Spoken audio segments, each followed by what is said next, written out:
Okay, next, Renee. I'll pass. Okay. Rob Vinetton. Hi, everyone. I live here in Roxbury. I've been here my whole life. I think a lot of the people here feel like the ATVs in town is something that is just in the village and the surrounding like short 2-3 miles area. But there's a lot more to Roxbury than just the village of Roxbury. There's Johnson Hollow, there's Denver Vega, there's West Settlement, Roxbury Mountain. I mean, there's Grand Gorge. There's a lot that probably a lot of people here have never even traveled down or been around. The locals that have been here, this is what we've grown up on. I mean, most of us that are here have probably ridden these roads their whole entire life. Safety and respect is something that we all strive for, because there isn't a lot of places to ride. So the areas that we are able to ride, we respect that. I know my kids ride, they ride snowmobiles. I mean, they're all very responsible, and accidents happen. They're my kids. I teach them the respect on the roads, the people's property, etc., their own safety. So I mean, I'm in favor of it. I think there's a lot of information that's going to come that most of us don't know. I think this is just the start of maybe hopefully a broader area to allow us to go on. And as far as going 55 miles down the road, I mean, there's going to be one person. It's going to happen. There's going to be someone that goes in the ditch. Fire department's going to have to help them. But in general, I think most of the people are going to be responsible. They're going to be enjoying their Sunday afternoon. Maybe going from their house to their friend's house a mile down the road. I mean, these people that are riding aren't just going to be doing 90 miles an hour from Plattekill to the village of Roxbury. So, I mean, I think everyone here that is opposed to it should really just listen to the people that are here that do this all the time, lived on farms in and around the area. And there is more than just raising hell and getting in accidents and tearing people's yards up.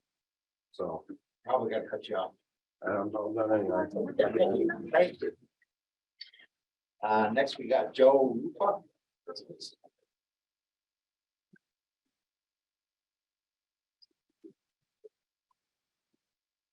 My wife and I reside at White Hill Road 488. And we want to oppose this because we don't think this is safe. And I'd like to ask the question, who proposed this thing to bring it up anyway? Was it? Okay. Well, not personally, but at the club, yes.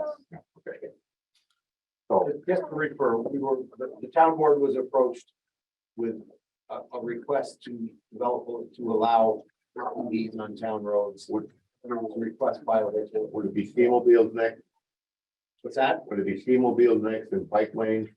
Well, ski mobiles are already allowed on many trails and roads. They can go on the roads too? Well, not necessarily on the roads because they're loud, but they're generally. Well, anyway, we oppose it because I think it's going to be a safety concern. Okay, next, Mike Martin. I'll just see it over here. I'm not in favor of this for several reasons. Because I think it was Mr. Van Etten said, well, most people are responsible, their parents are responsible teaching their kids, you know, good responsible safety things. But unfortunately, not everybody is that way. There's a lot of parents that don't teach their kids prep. And those are the ones I'm worried about. The other problem I have is, okay, so the way I understand it, there's no license required for this, not like a driver's license, right? No license.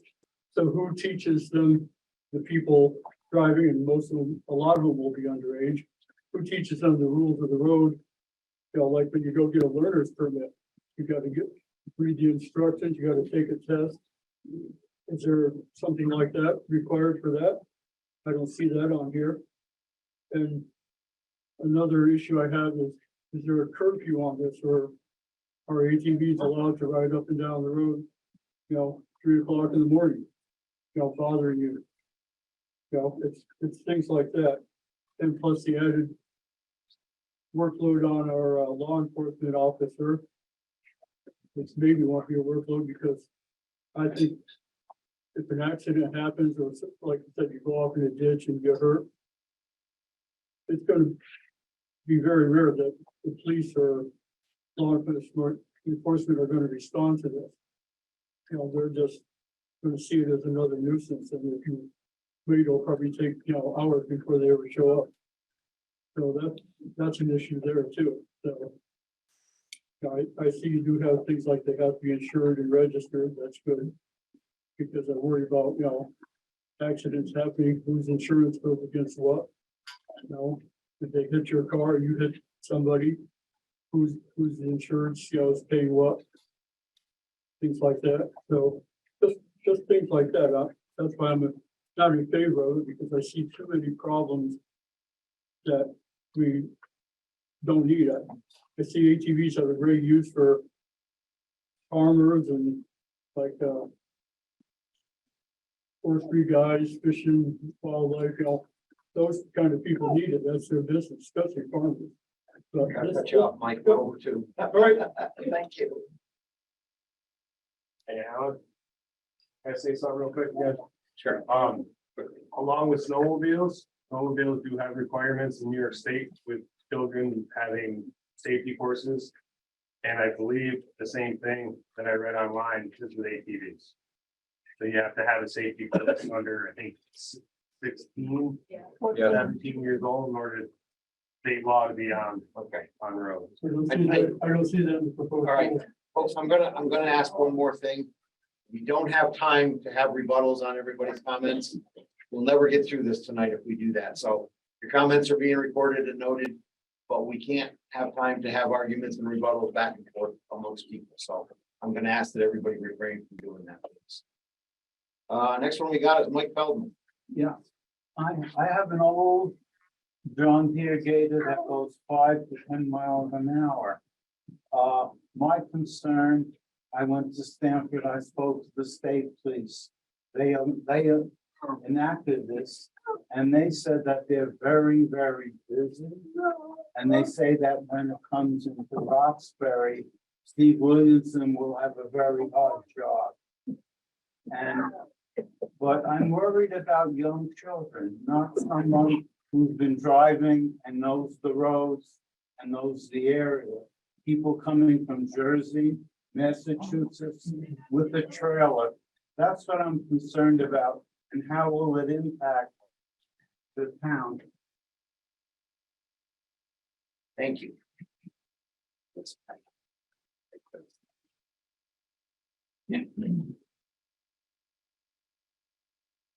Okay, Robin Factor. We're up. Where we are. All right. Hi, guys. I appreciate you having this hearing. I am strongly opposed, and I would absolutely urge you not to make this happen. Just on safety reasons, as everybody said, ATVs are not made for roads. My other question is, what about repair on the roads? Because these things are going to tear them up. We have a lot of roads, a lot of our town roads, which are oil and stone, and they have to be repaired. It's not going to be good. We're going to wind up paying a lot more in terms of taxes for maintaining our roads. The other thing is I'm concerned about the additional liability for the town of Roxbury, because we as a town have a responsibility to keep our roads safe and keep our citizens safe. And this is something that goes outside of what the state and the county feel are safe. So if they don't feel it's safe, I just don't understand why Roxbury would want this. Thank you. Next one, Lori Owen. Hi, I'm right here. I can stay right here. My mouth is pretty big. So I think one of the things that I hear a lot is a lot of speculation about drinking and speeding. And I think that those are not one and the same with allowing people to travel town roads. I don't think anyone is advocating for drinking and operating, or are they advocating for reckless engagement? As Rob said, there are requirements for certification for riders aged 10 to 16 and over 16, obviously, a driver's license. But I think, some of the other arguments have been around kind of, will they do this already?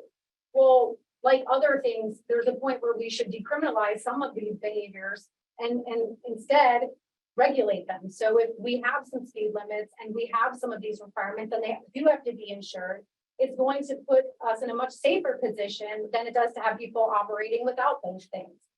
And again, I think we have to separate out what is unsafe operation. I mean, we have people speeding on our roads in cars, right? Those are real issues, and we can't ban them, right? I mean, we have bicycles that ride on the side of the roads, and that is a safety hazard as well on oil and stone roads. So I think we really have to look at this a little bit objectively and think about how we can make it so that things that are happening can happen safely, but also that we're not just shutting down an idea because we're speculating about things that may or may not actually ever happen. And drinking and driving, that happens in cars too. I mean, we shouldn't punish everyone because there are a few people who may be reckless.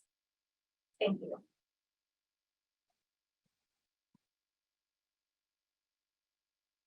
Going to Jenny.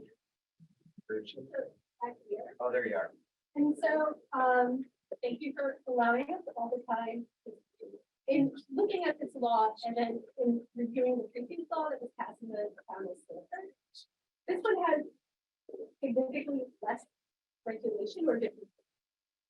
And so this one does not require that the ATVs on the road are permitted by the law. So there's no requirement. So as we were asked, or however, it's put our trust that everybody here in Roxbury knows the roads and is riding them public lives. This law does not say that it is limited to people who are permitted in the town of Roxbury. You don't need to have the club. And there are other user variables that are in this one. And so with that being said, and some of the neighbors concerns, and also being on a comprehensive planning committee, I think there's a holistic way to go through this.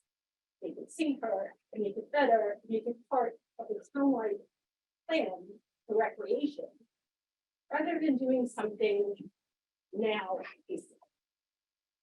And so that's my approach. I don't think that this law is the best law for this town, for the people who live here, for the people who want to rent, or for you to pass.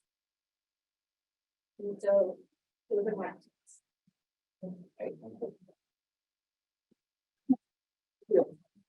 You're up.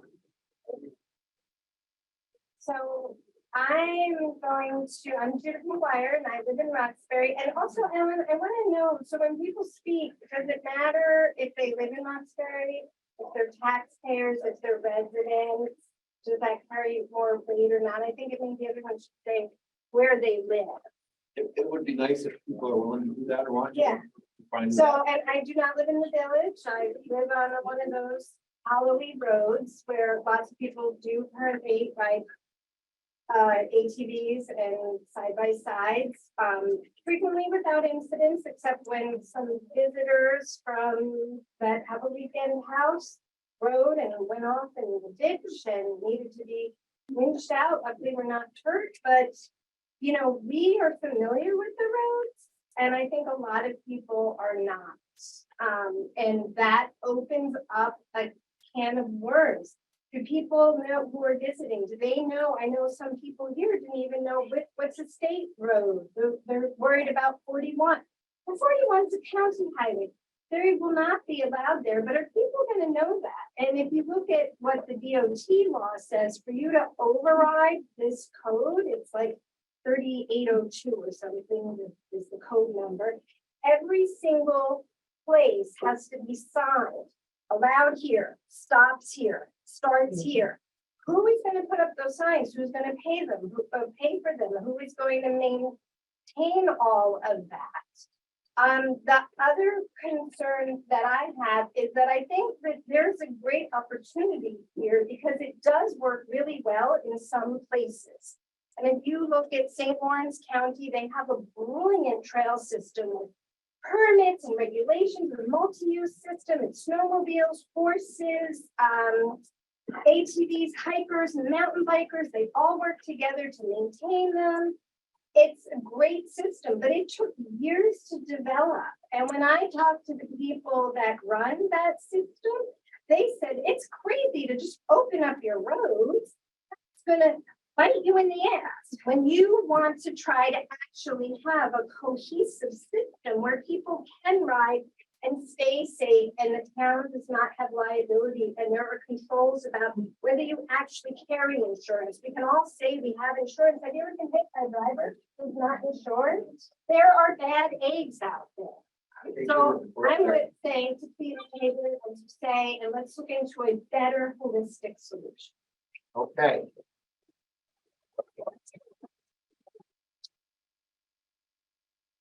Next on the list is Chris Pass.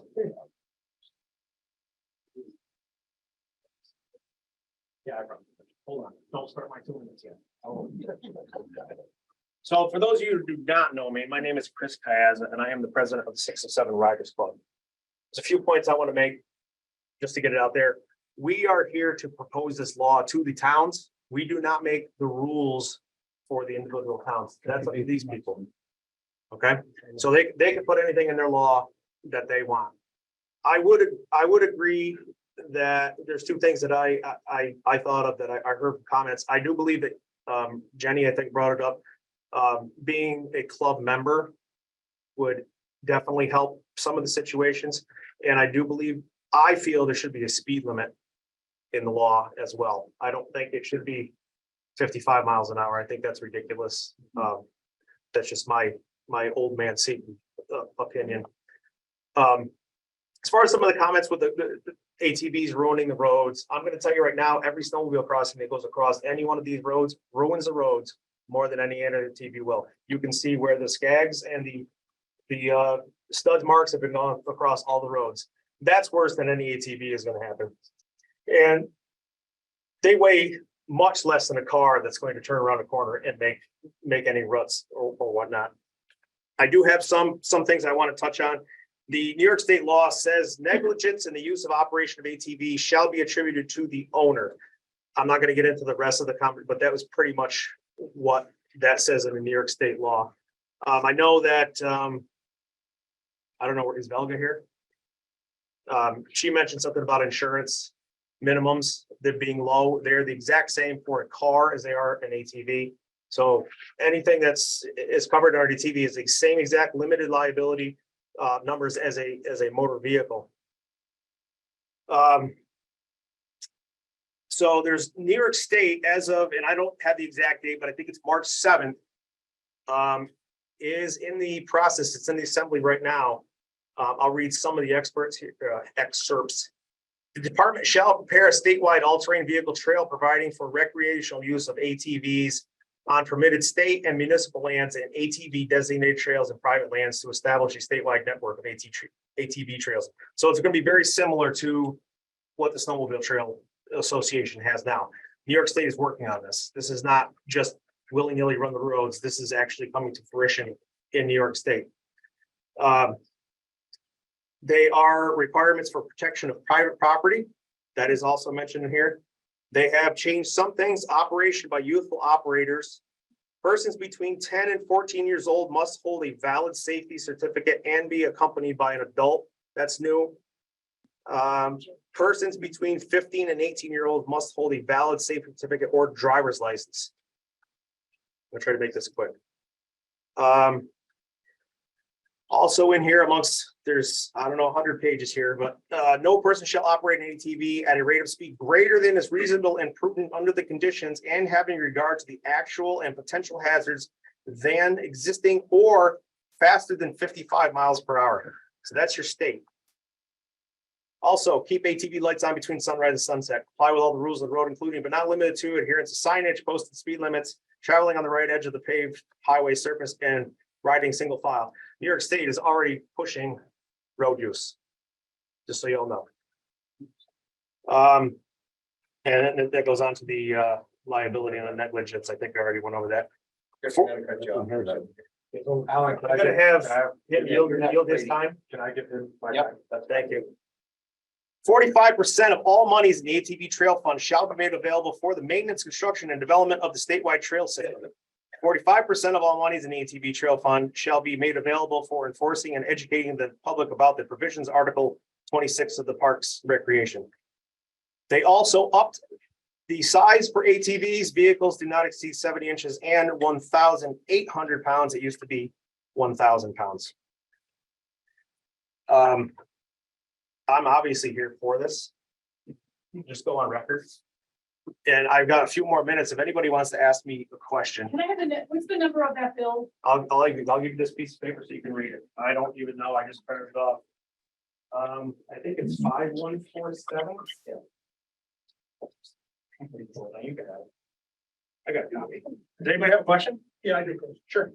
You spent a lot of time talking about this New York State trail system. Yes, That's not what this is about. This is about town roads, not trail system. correct. So a lot of the figures in legislation you just spoke on Yep. has no bearing on what this meeting is about. Sure, you're proposing town maintained roads, not a New York State trail system. Correct. I understand that, which is fine. Well, But part I of just that want here, that to go on the record that a lot of what you're talking about. Yep. Really has nothing to do I get it. with. let me answer. Let me answer. So part of that law actually has roads covered under it. Our big goal, our main goal is to be very similar to the snowmobile club and have trails that are maintained by the state, just like that. And we need to start with the roads because we do not have the insurance to cover private property as far as making the trail system. We get New York State. Follow that up with progress with the snowmobile trail, rail trail, getting them to approve. We've never asked them. That was all rumor. I don't care what anybody says. We have never been to that meeting. I had a meeting with Todd Pascarello. If anybody knows him, he is I don't know what his official title is with the Trail Association. We had a nice conversation the other day. I never asked them. We have never been to a meeting. We know it's off the table. It's not gonna happen. I was just. That's fine. Yeah, oh, I'm here. I'm here. We're done here. Oh. No, Can he yield sign this time? I'm next, I believe. who are you? Jay Moore.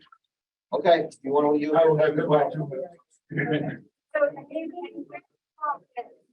folks, one at a time or else we're not gonna get anybody. Go ahead, Judith. Oh, dear. So, Chris, I have a question about, so when you talked to Todd, did he tell you about any incidents that had happened on the rail trail? Oh, yeah. in Stamford?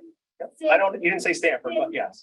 Since the law had changed in Stamford, have you talked about the increased number? He did not mention anything. in calls and what Nope. I think this gentleman said about Yep. and writing tickets, I've had several tickets.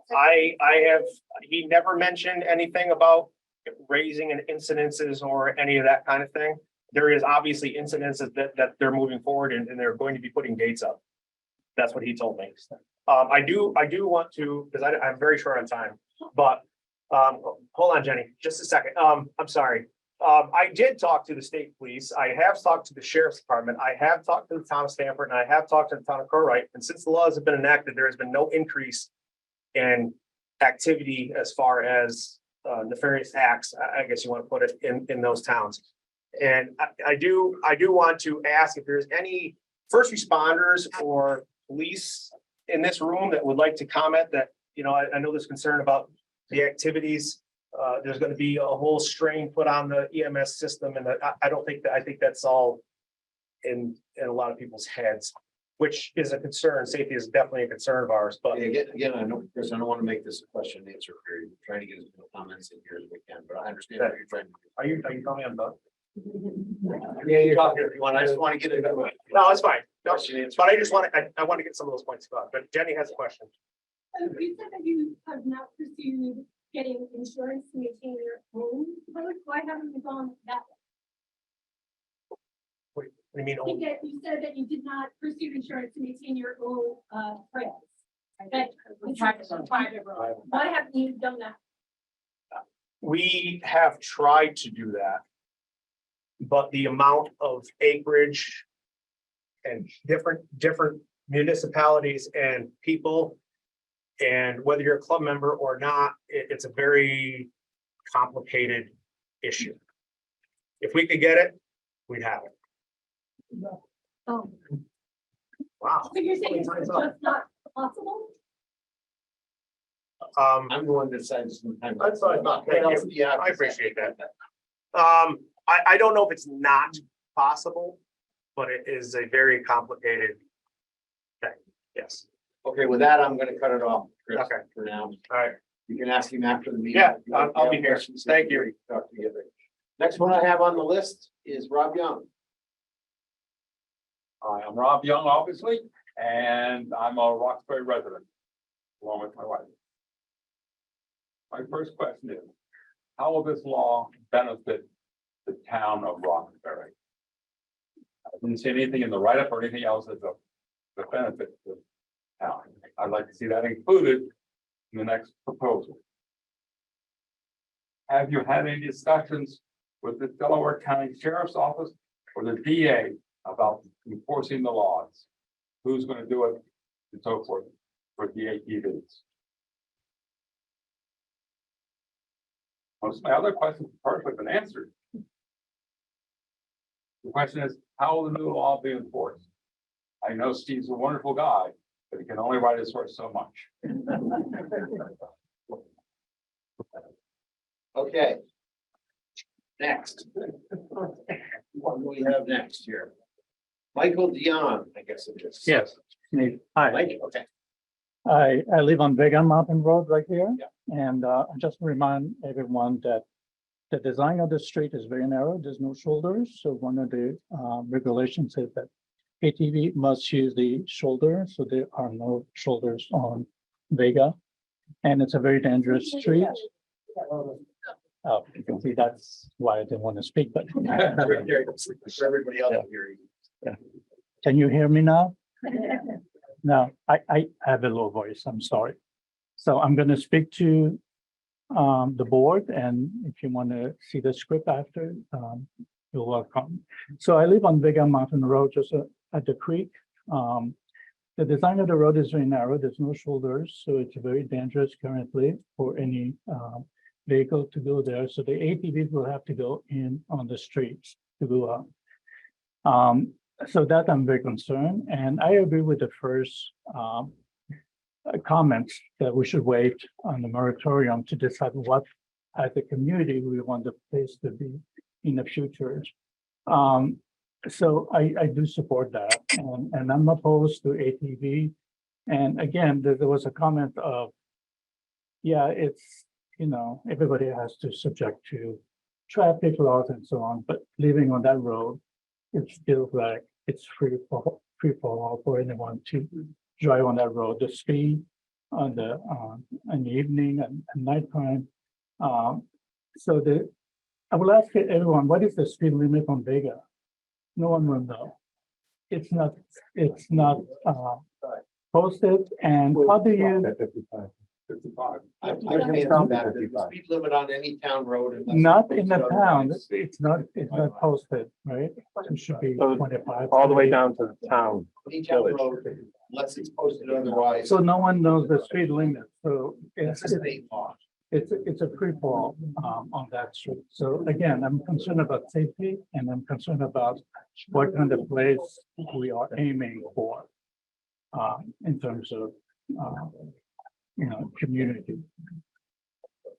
Thanks. Next. Andrea. Andrea, you're-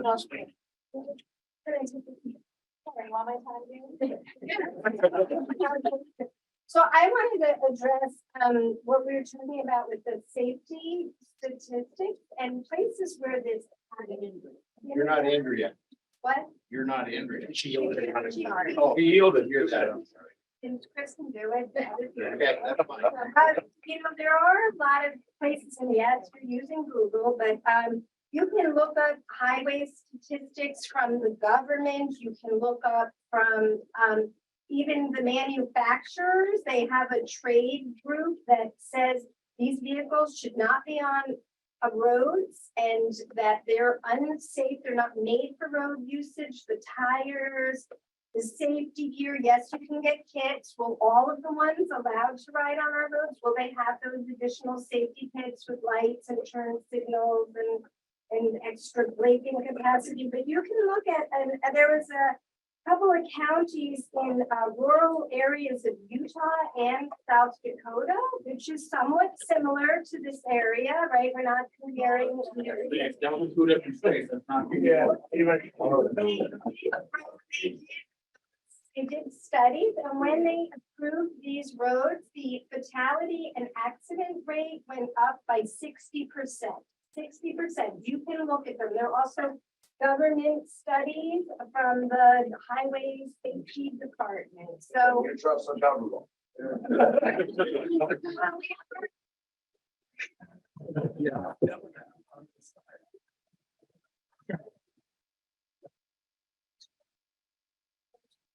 You ever gone up to the board?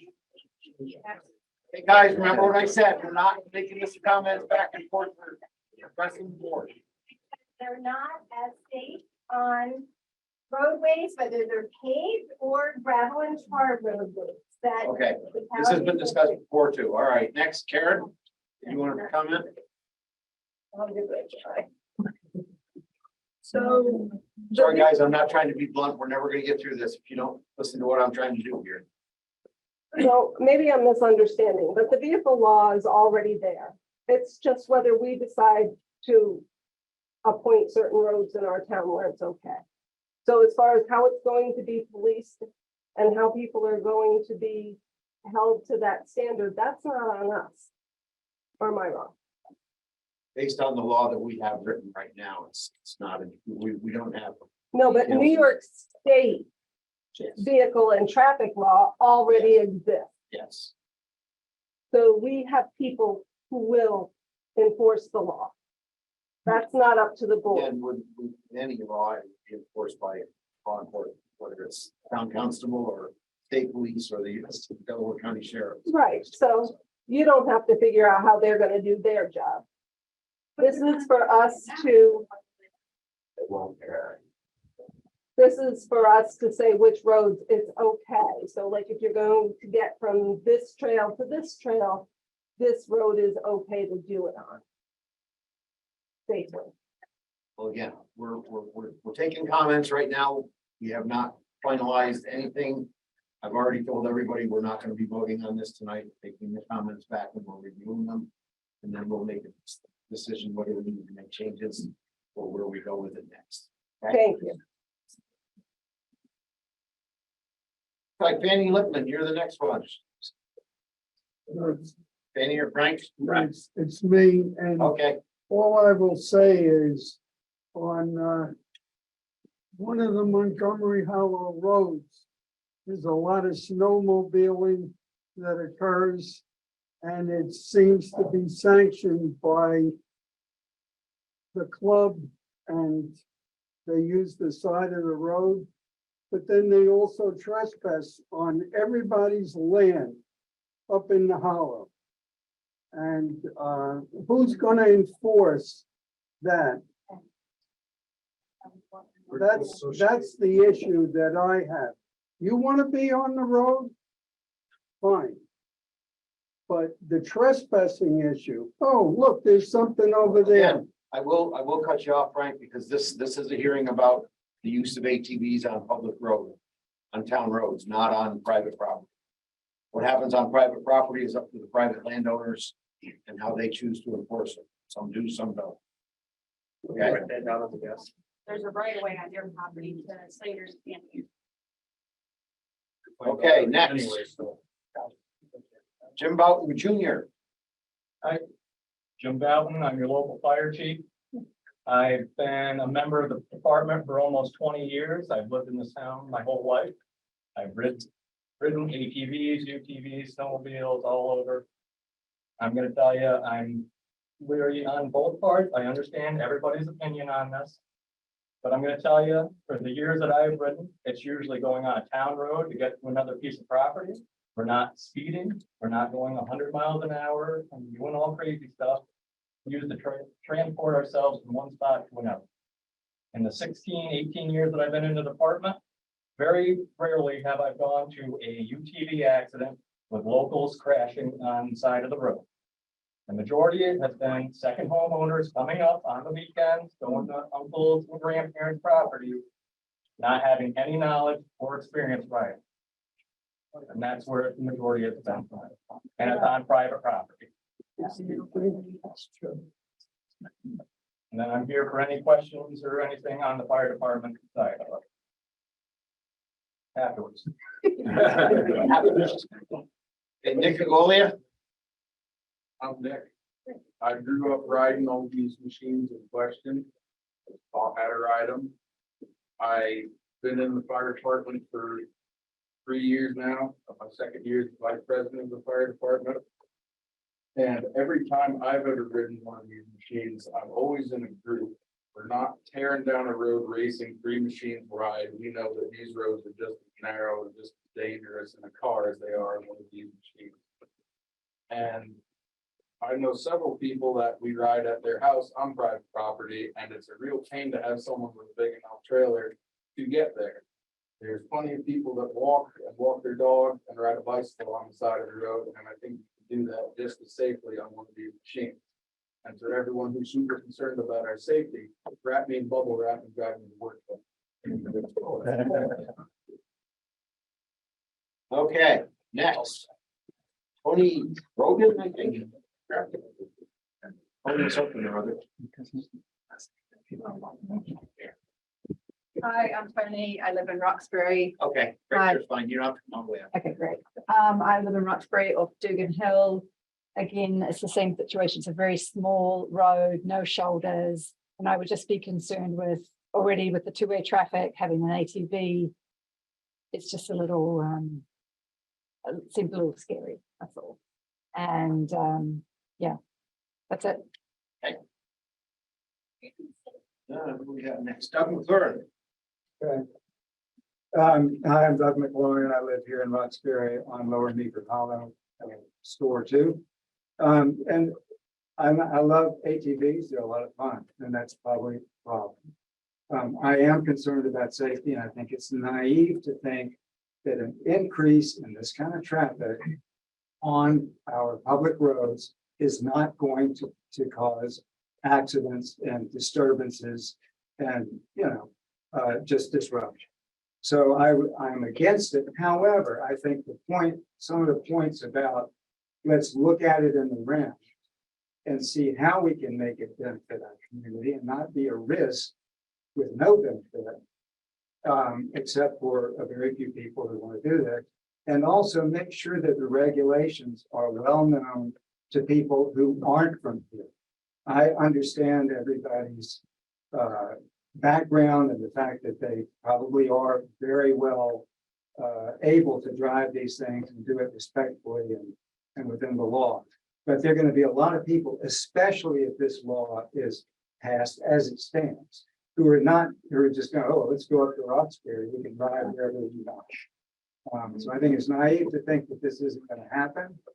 I think that the way to do it is to look at it comprehensively and perhaps not unlimited access, or maybe certain roads can be designated as a place that's for these things, roads with shoulders, roads where there can be two-way traffic. And the way, frankly, I live on Lower Meeker Hollow on the way to Plattekill. I've seen how people drive, and I've seen how local folks drive, and it doesn't give me a lot of comfort.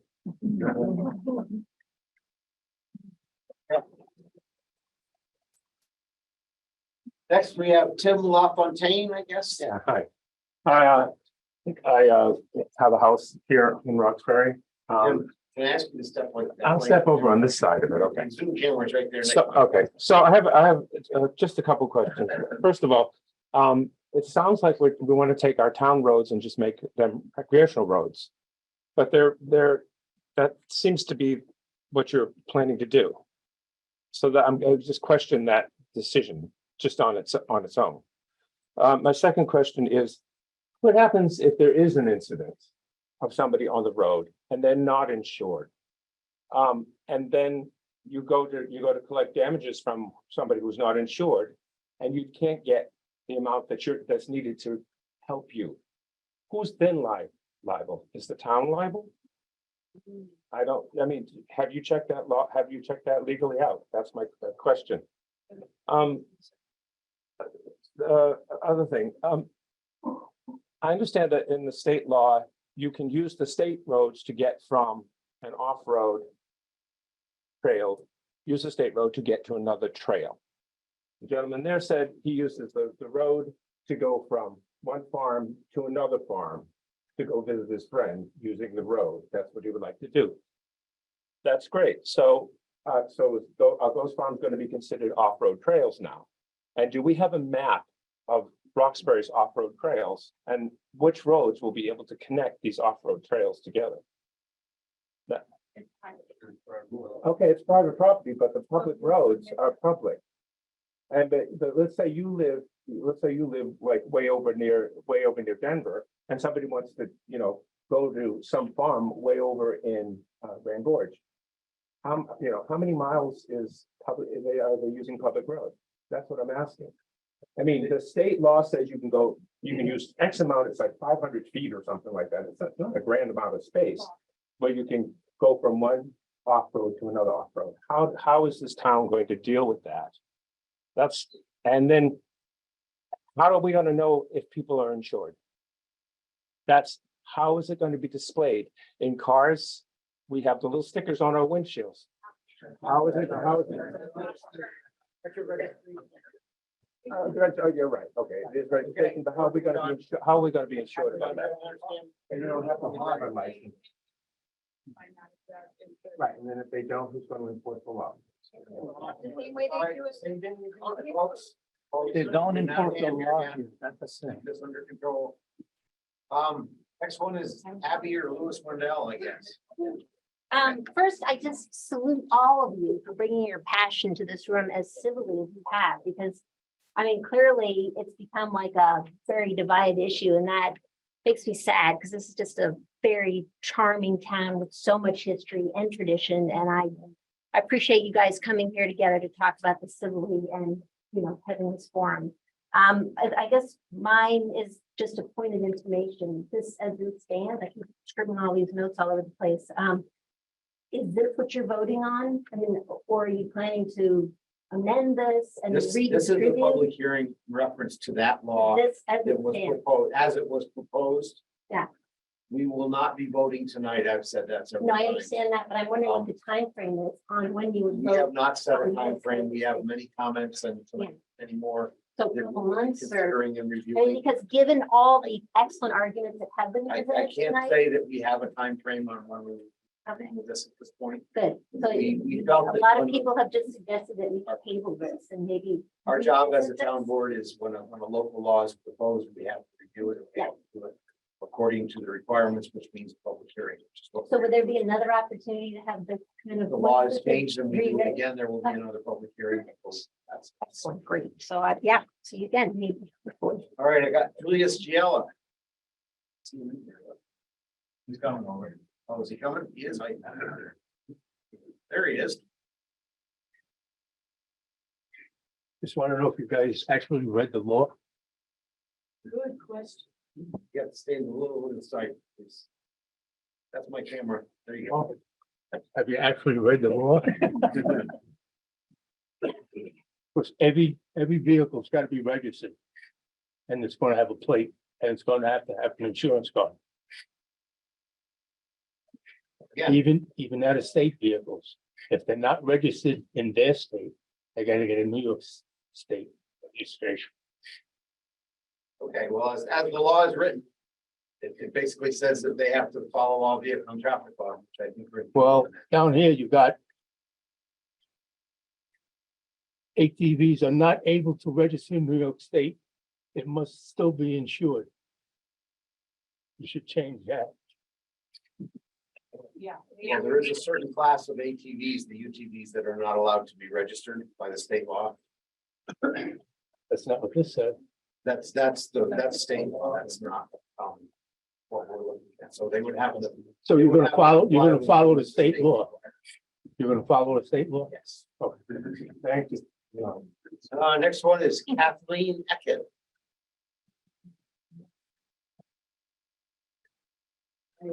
Oh, you're there, okay.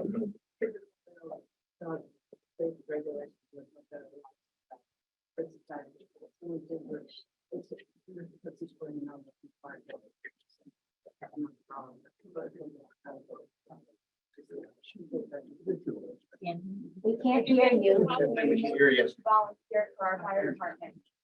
Okay, let's start I'm there. saying it puts a strain on the utilities that you have for people responding to accidents. Okay. Okay, next one is. Can't read that one either. Yeah. Huh? Trent, Harry?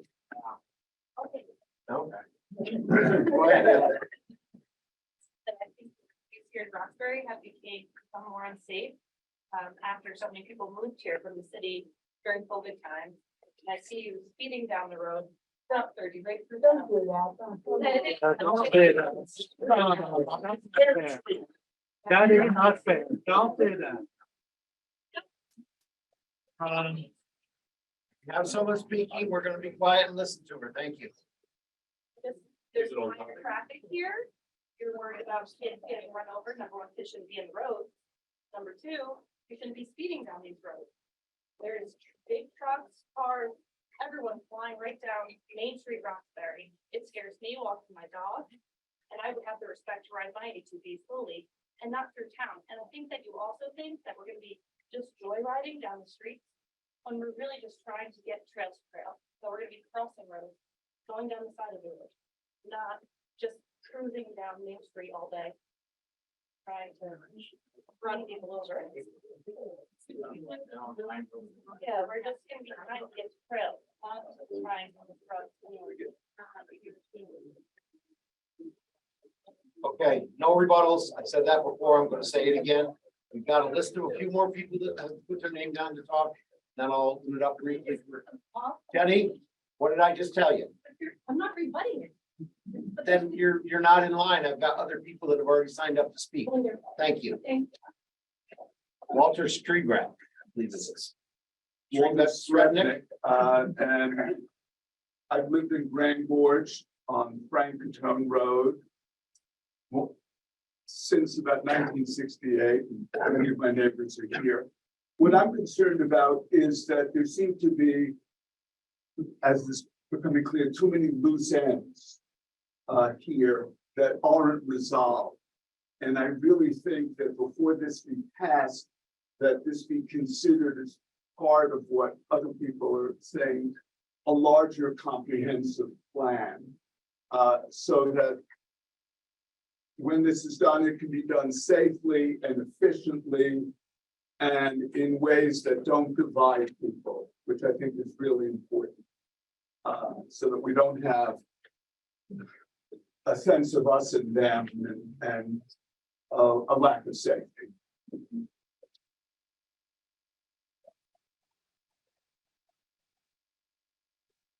Next one I have is Tristan Mulder.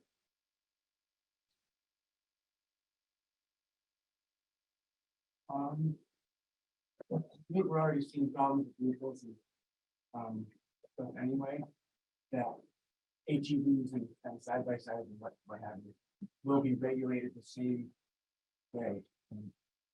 Are we gonna see more problems? I don't think so. Like I said, we're seeing problems with vehicles and stuff. Locals and newcomers of the like, you know. But that's not gonna change the, you know, allowing the roads to be used by off-road vehicles I don't think it's gonna increase or affect the impact.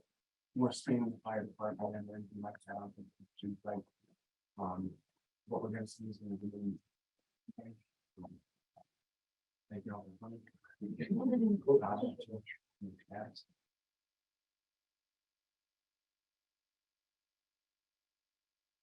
Okay. Next one we have is Bob Cushionata. My comment that we covered, so I advance. Okay, Bob, can you pass to me, please? I'll give to you, Jenny, just wait. Is this law only gonna be applied to people who have lived here their whole life? Or can people who are second homeowners? Oh, come on. I'm not even gonna justify that with an answer in this public hearing. Danny, Moving on. I've got 5 ATVs. You can borrow one.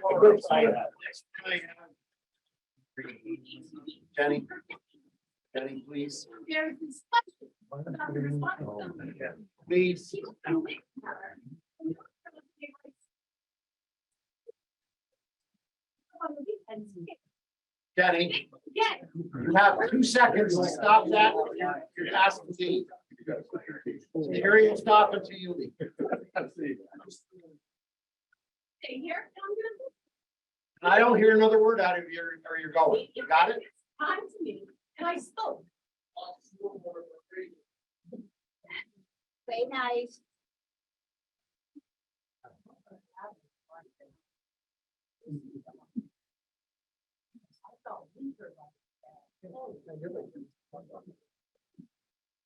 We have 2 more requests to speak. Can we hold it at least that long?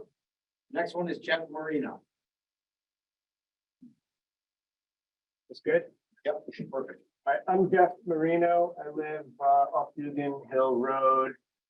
First of all, I really appreciate hearing all of the comments. Yeah, I'm new, but I want to hear everybody's opinion, and I really am open to listening. Professionally, I'm a project manager, so I really follow design and planning, if not engineering. So what I liked hearing from one of our respondents was New York State has a plan for a trail system. I like that. Okay, I think that's good moving forward to have that come to be. What is also clear to me from the very name of vehicles is that they're designed for off-road. They're designed for farms. They're designed for rights of way over backcountry, and they're designed for trails.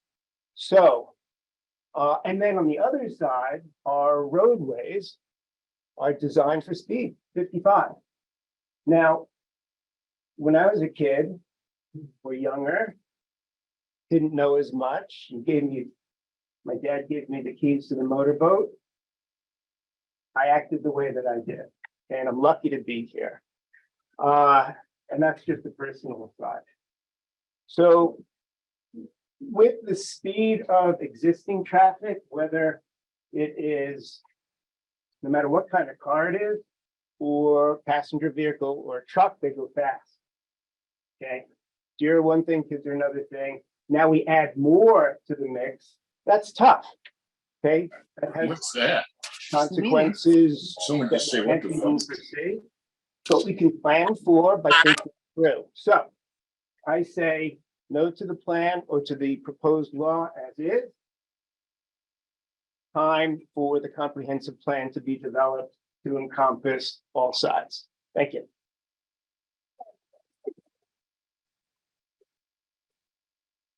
The last speaker request on the list that I have is Laszlo Vete.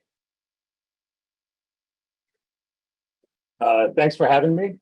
My name is Laszlo Vete. I've owned Platico Mountain for the last 30 years. I am a flatlander from New Jersey. I'm a transplant. So if we talk about us and them, I guess I was on the them side, but I've been here for 30 years, but I'll never be a local. Never be a local, but I raised my family here. I raised 2 boys here.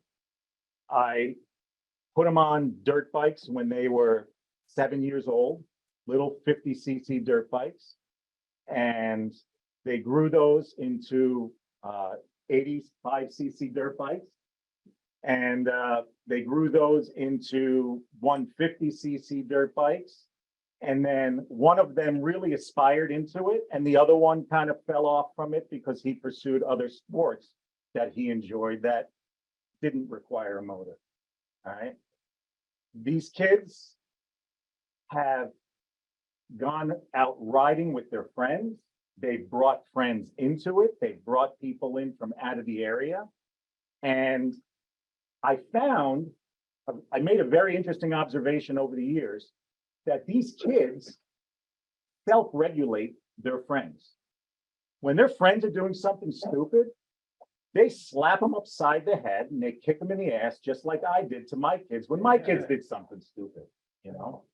Everybody's talking about how unsafe this is. It's only as unsafe as the operator makes it. But why does everybody in this room worry about safety? All right. Kids, adults, everybody, I ride all these different types of utility vehicles myself. And what I'm hearing in this room is a stereotype. I really think I'm hearing a stereotype, and I was going to start out this conversation by saying that every person that's going to ride a UTV, ATV, if this law gets permitted on our roads, is going to be a Hell's Angels type with a beard down to here, with tattoos all over their body and a beer can in the cup holder. Okay, but that's not them. That's not them. It's the girl in the shorts back here. It's this pretty lady in the dress over here. It's me. It's this guy with the beard. You know, it's all of us. And what I'm hearing, it sounds like I'm hearing that the people who are really against this, except for Jenny, haven't ever ridden one of these things, or haven't ridden in one of these things and didn't experience the enjoyment. Okay, okay. It might not be true. It might not be true. This is excuse me. This is my perception. All right, my perception.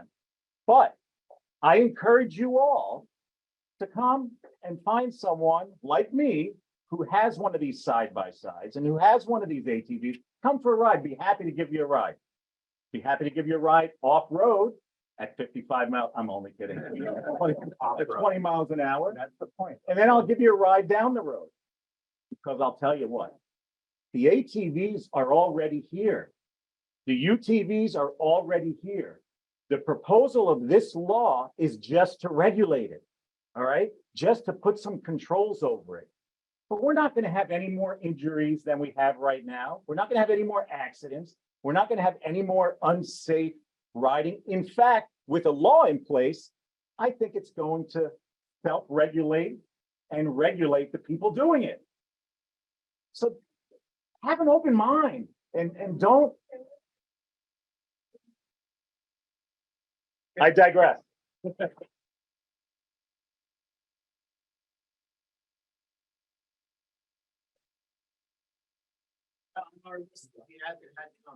Anybody else that's not already spoken or would like to speak? I have about 5 more minutes. Scott, go ahead. Yeah. I mean, you came in late. Yeah, so like Laszlo said, I was due a transplant. I came up here with my family in '96 from Westchester County. Did anything from boating, snowmobiling, raising hell for Steve, fire department and everybody else. So but you know, we all grow up, we all learn a couple of lessons from some of those head smacking and a couple little lessons like that from our friends. So, you know, I support it. I have 2 kids that go to Roxbury. One a little more level-headed than the other. But at the end of the day, you know, they've been taught since that 50cc dirt bike, since their 4-wheeler, their tractors, whatever. All we need is a triangle to put on a tractor and go down the street at 5 miles an hour. Are we any safer? Okay. It's 4 wheels, not 2 wheels. So we're going to have more regulations on these ATVs at this point from what's proposed, even though we think that's loose ended. So we have more regulations on these ATVs. We still need the same insurance, same registration, everything else like that. And I own paperwork to every one of my machines. And I'm happy to go do it. And even if I potentially will ride Lewis County or any other areas like that, I still donate to their clubs too. And I'm sure there's plenty of people that are in this room that want to ride, that are happy to donate to some of these other clubs like ours, like Chris is trying to propose for us. So think about the revenue that it might bring our town. Think about some of the other areas that it might help bring, you know, and connect people and bring us all together. So that's all I got to say.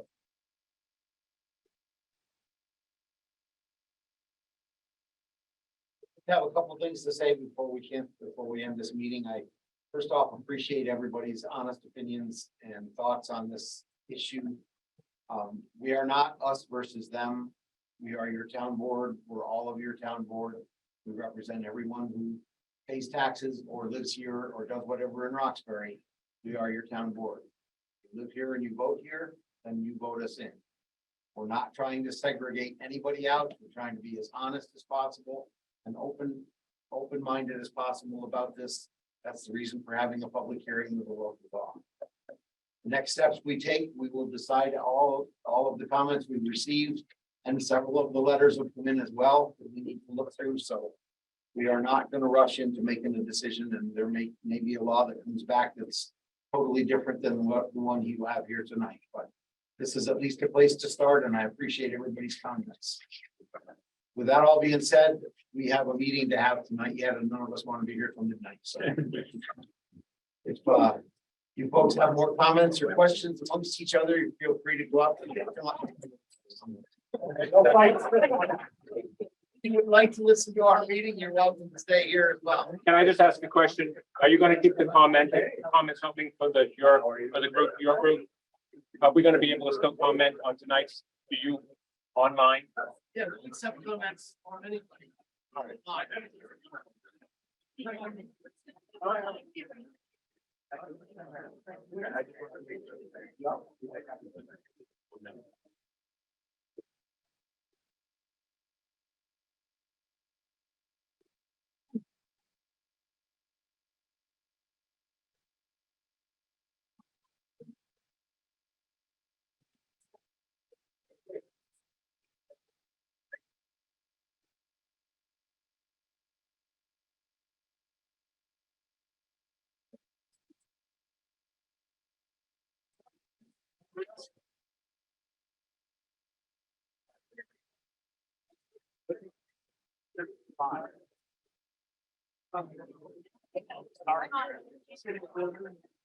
You get back to me.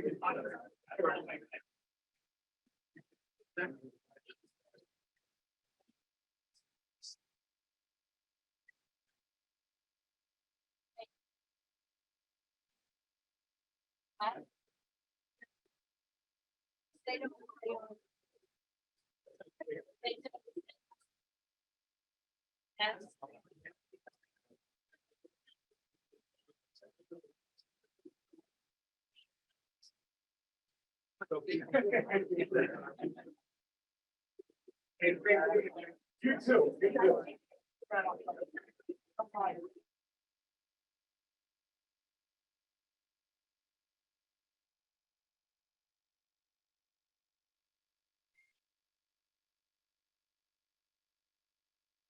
Alan, can you hear me?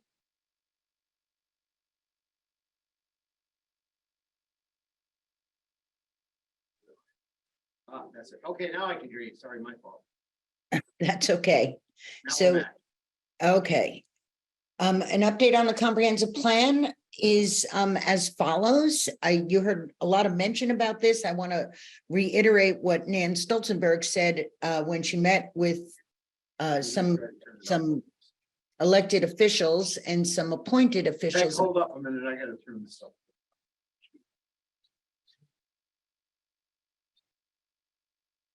That's the best I got, so.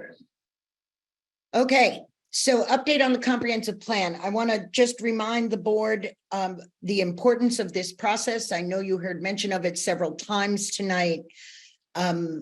It's really quite critical to the roadmap to for you as a board of directors to lead the community into the next 5, 10, 15 years. We have a very enthusiastic committee, and I am still more than willing to welcome anyone else who wants to participate.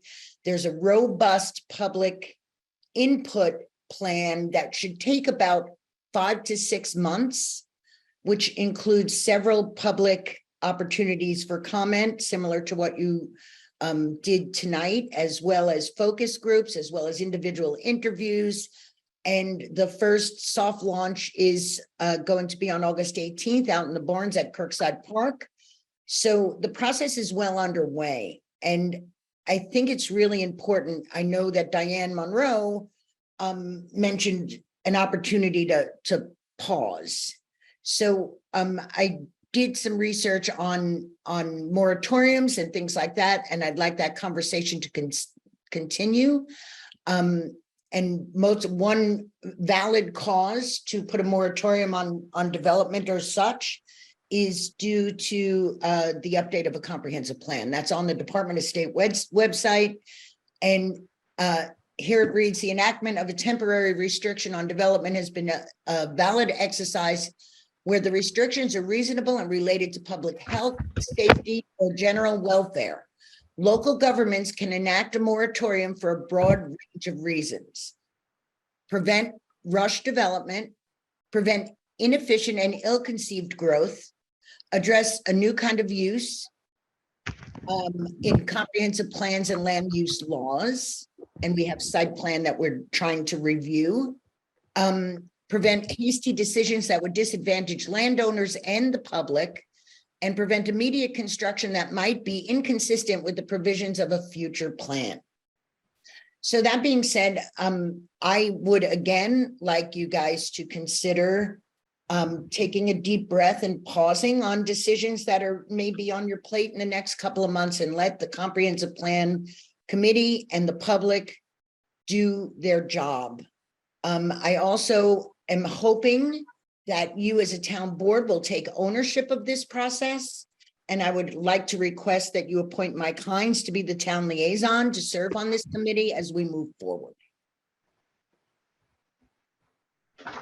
Is anybody, any other board members allowed to come to the comprehensive plan meeting? Everyone's allowed. Okay, because I have not seen any invitation. Well, we had the launch meeting. We had an organizational meeting to discuss public input. So you didn't see the invitation for that reason. You know, this will be a robust and transparent exercise.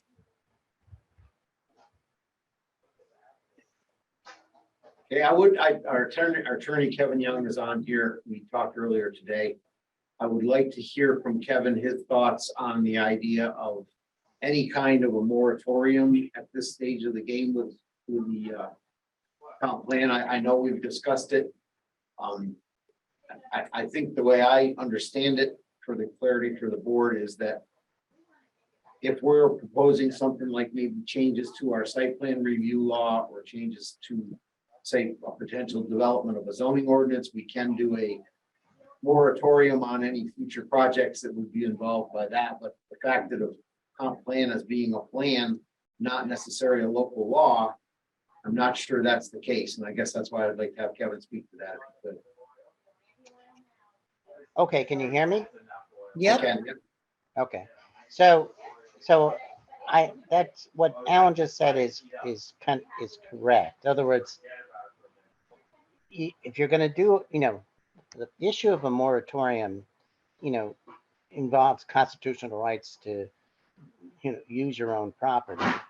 And so if a town is going to put a broad restriction on the ability to use your property, there has to be a sort of a compelling reason. And so there may be, it may be, in the town of Roxbury, we don't have zoning. And I'm going to say about 20 years ago, and I was the attorney back then, we adopted the site plan law. And the site plan law is a good vehicle for controlling commercial development.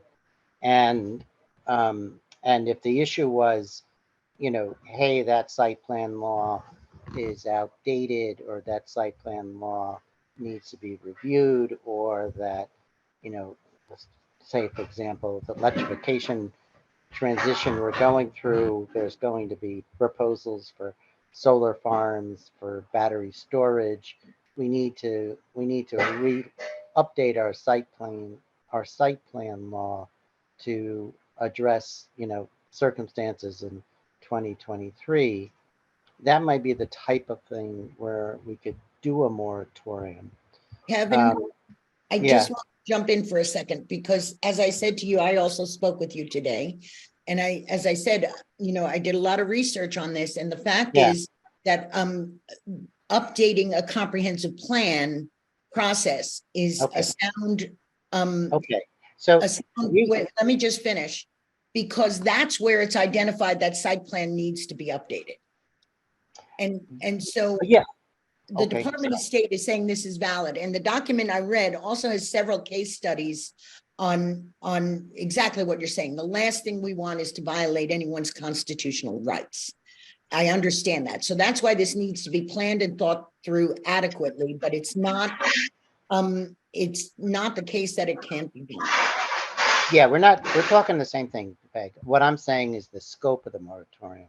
In other words, you can have if you have a moratorium on any new building permit, that means you're stopping a neighbor for putting a garage on. Or right. And this obviously has to be thought through correctly. There's also variances that are permittable.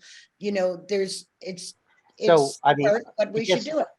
I guess what we need to do is we need to articulate what it is we need to protect that would justify the moratorium. It's not that we need to protect against a guy building a deck or a person building a deck. Right. We need to protect against, some type of major commercial development, or maybe you don't want, multifamily development. What is it that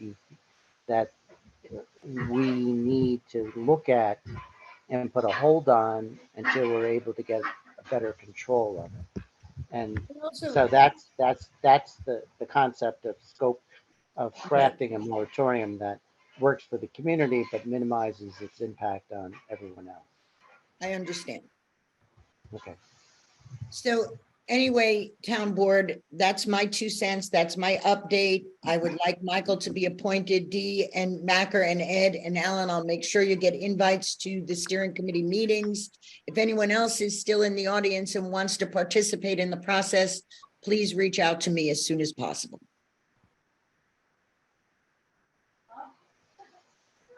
Anybody have any issues with Mike being put on the committee? Did Mike agree to do it? Yeah, I'll do it. Okay, so I will need a motion to say that Mike will be on it. I'll make that. Ed will second it? Yep. Okay. Done with that. All right, I will say, and I know we did receive a lot of letters from you folks on the committee and other people addressing this very subject, and we are sensitive to what you're trying to do. I totally understand. I just think we need to be very careful how we go about it.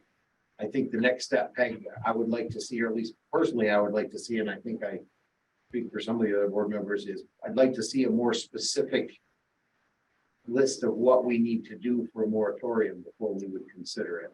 You got it. And I will have further conversation with both Lindsay and Kevin and make sure that that's in your hands ASAP. I don't think we have a problem with working with the comprehensive plan committee to come up with things, but I don't think that we need to stop everything in Roxbury while we make this work. Nobody's saying that, but what we are saying is let's take a deep breath. There's several things that we can talk about during this process. And again, this is temporary. There's room for variances. There's ways to do this correctly. And I would be more than happy to engage in further conversation with both Kevin and Lindsay about this. Okay, anything else, Peg, that you have grants wise or anything?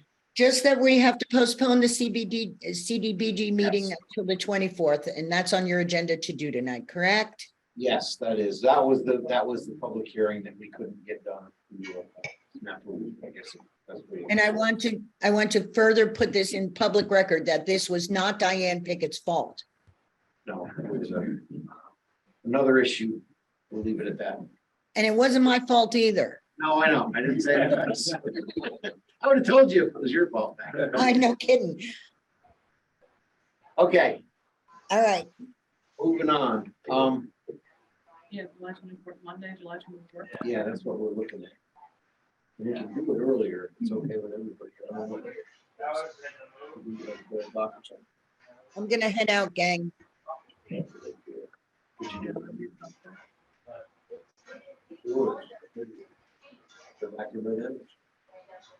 Five, whatever. I just think we'll do it a little early.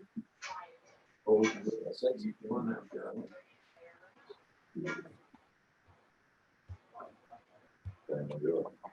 It's not being grand work too.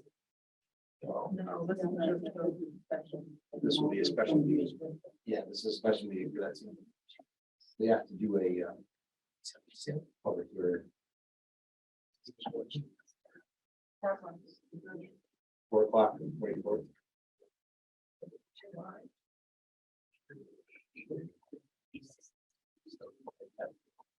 Okay, that being said, we'll move on. Water and sewer, is Chris still on here? Yes, I'm here. Okay. At Thanks for- Denver Water, Titan inspected well 5 and found that a mag starter had malfunctioned, and they corrected that, and well 5 is now working again. At Roxbury Water, tomorrow we'll be doing a walkthrough for the hydrant replacement project, just to get a grip of what we're gonna do there. I'll be doing Roxbury Sewer as well. The new comminutor was installed in the main pump station. That's working well.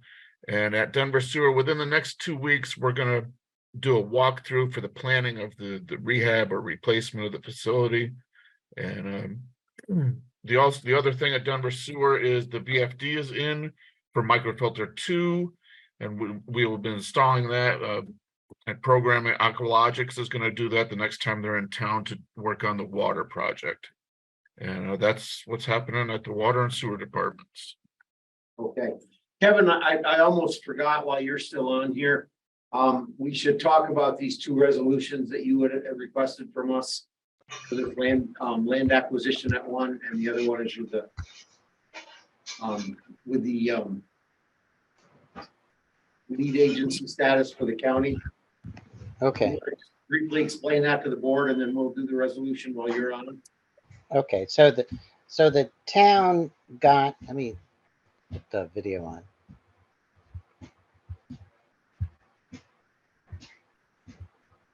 The town got notice in April that New York City is going to acquire, I think it was 123 acre parcel. And the process is that the town gets to comment on that. They have 120 days to comment. I think next week or the week after the comment period ends. And so the town asked me to draft a letter in response to the city's proposed acquisition. And I drafted that letter, which the board should have a copy of.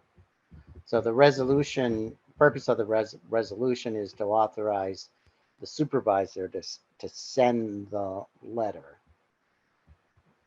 Somewhat related to that is that the city's land acquisition program, and I'm going to talk a little bit about that. You know, and it's going to take like 5 or 10 minutes. Is that okay? Sure. Right.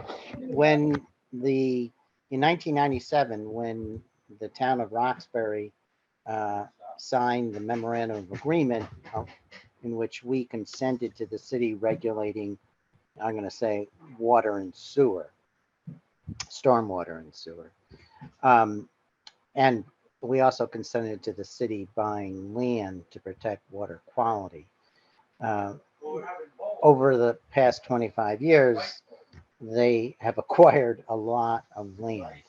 And the concept of acquiring land to protect water quality is that human development of land is bad for water quality.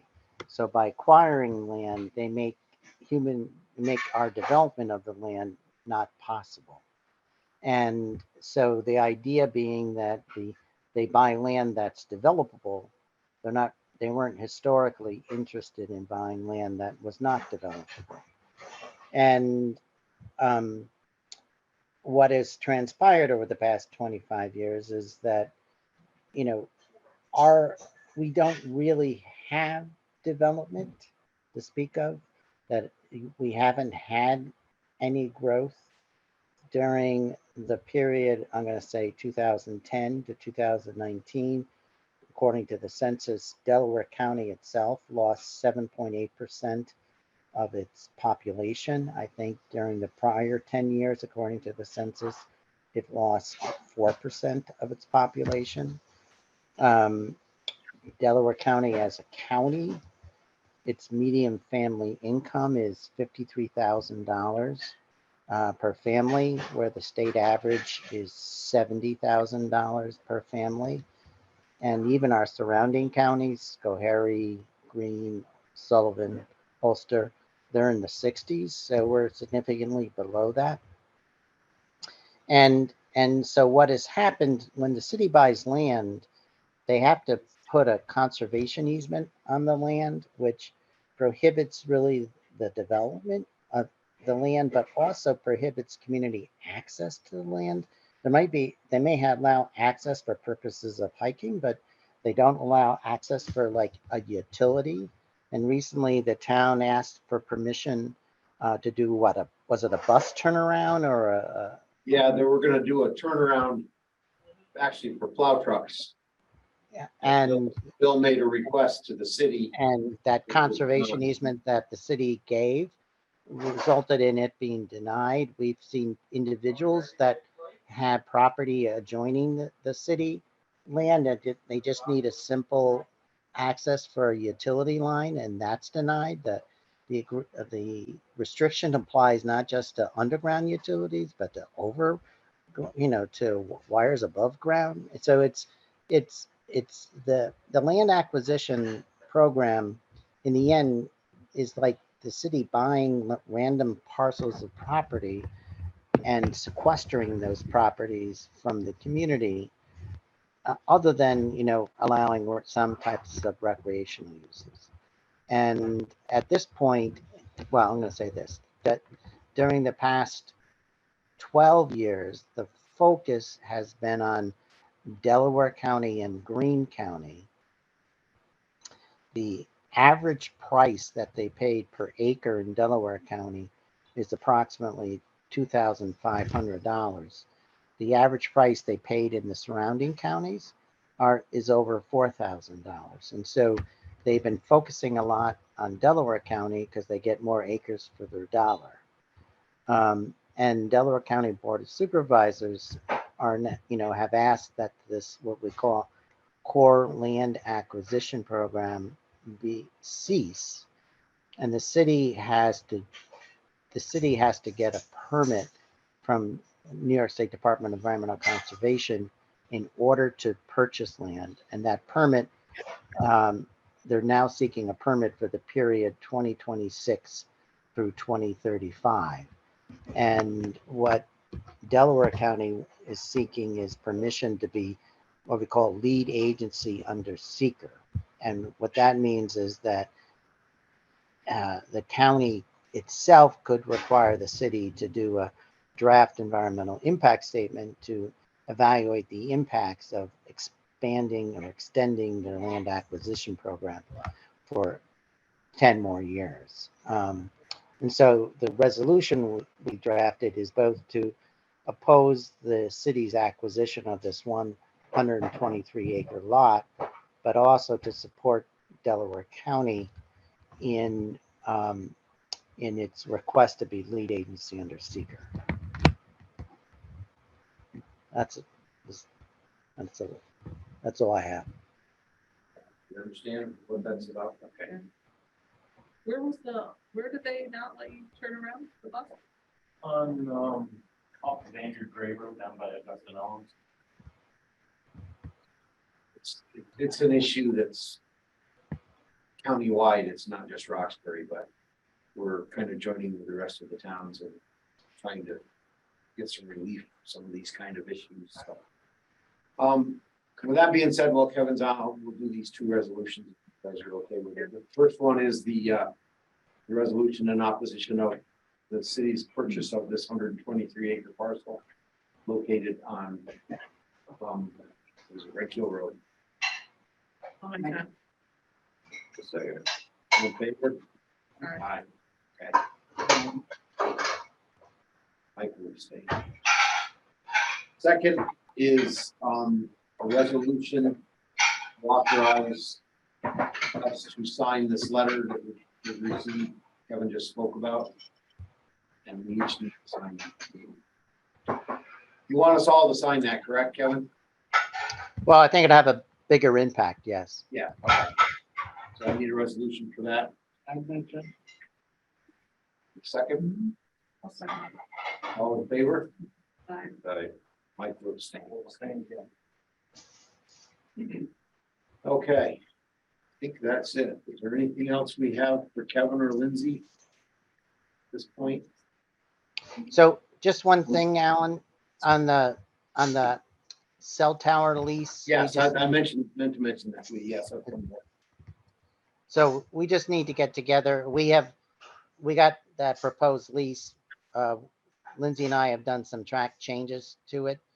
And we just need to go through those track changes and get it back to the, whoever it is, Okay. Okay. All right. I'll let them know that you're gonna, when do you think you'll have that? Very soon, Kevin, or? We've already done it. We already have the changes. I just want to go through it with you on the phone. Yeah, no problem. I can touch base with you one day this week and we can go over it. I told them a couple days ago that we would be back to them after this meeting, so that would work. All right, good. Okay, thank you. Okay, thank you, Kevin. Thank you, Lindsay. I think that's it for anything we have for Kevin, right? Okay. All right, let's move on and get through this. Planning board, we didn't have anything with building and grounds. There's nothing that I really know of right now. Well, we've gotten. Yes, it's a problem with the senior citizens side. They lost the dumpster has gotten moved. Oh, yes, that's right. Mike probably knows more about it. Yeah, Mike, you're here. Maybe you can explain what the issue is. Since Western Castle owns the apartment, I guess they canceled the deal with Bloomville to empty the trash cans, which the seniors fill up. And move a dumpster out on the back corner by the old dugout on the ball field out there. So they got the dumpster, I guess it was put in this weekend or this morning sometime. It's there. But the usual trash pickup is Monday morning. They pick up all the dozen or so trash cans in that trash room and empty them.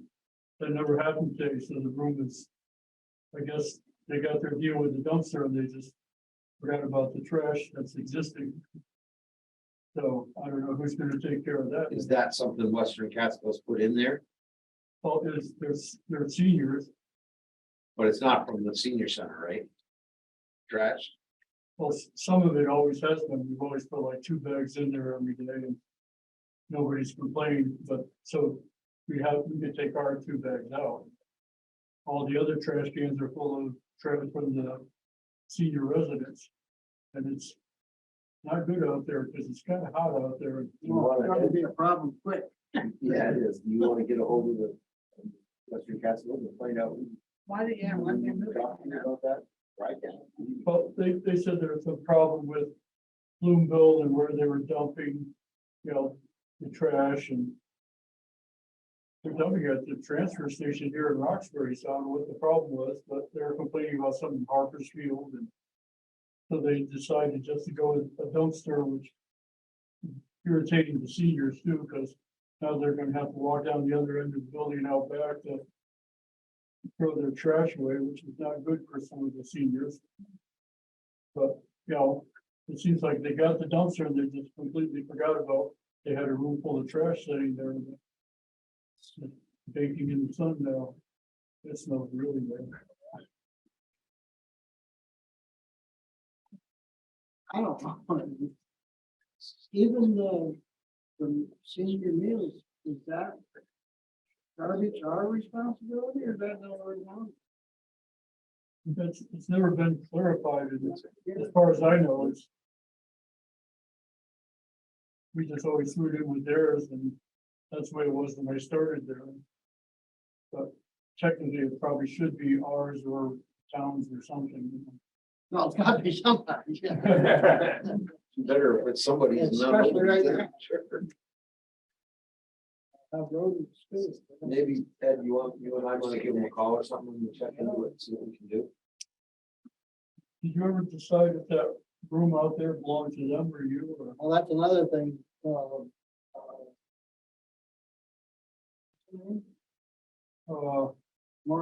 Maureen said that they would be probably tearing that building or that lean-to down.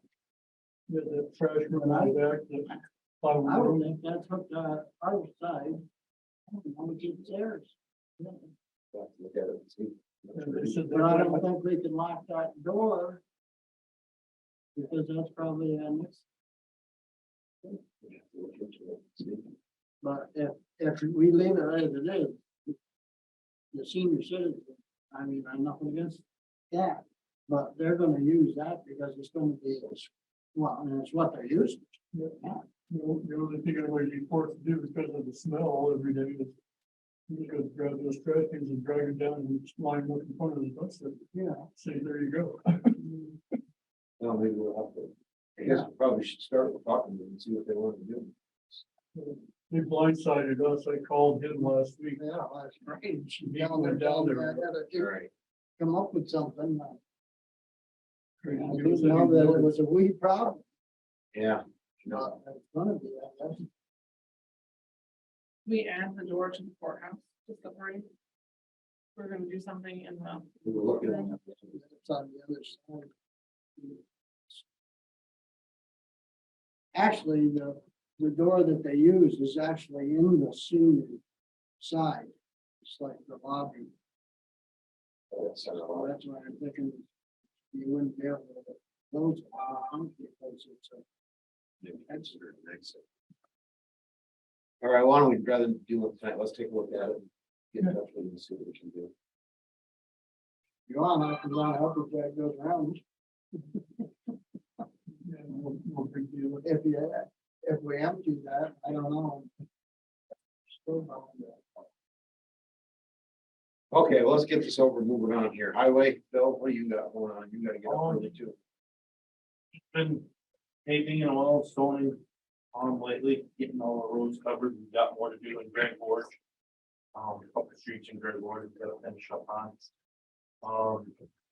Mowing tractor actually broke down last week, so I borrowed one from the county. We started again today with that. Other than that, I just would like to say thank you to all the people who actually say thank you to the highway department. I appreciate the highway department. Judith, I know you have a lot on Facebook and I appreciate that.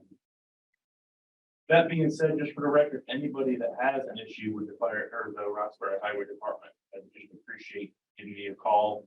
Any concerns, positive or negative, I just soon hear it from you on the phone or in person. Facebook's a great thing, but it's also you know what I'm talking about, Judith. But that's it. I just wanted to bring that up. We're not finished oil and stoning yet. We have more road to do. That's it. Are you behind with the weather? No, not necessarily, just with the scheduling.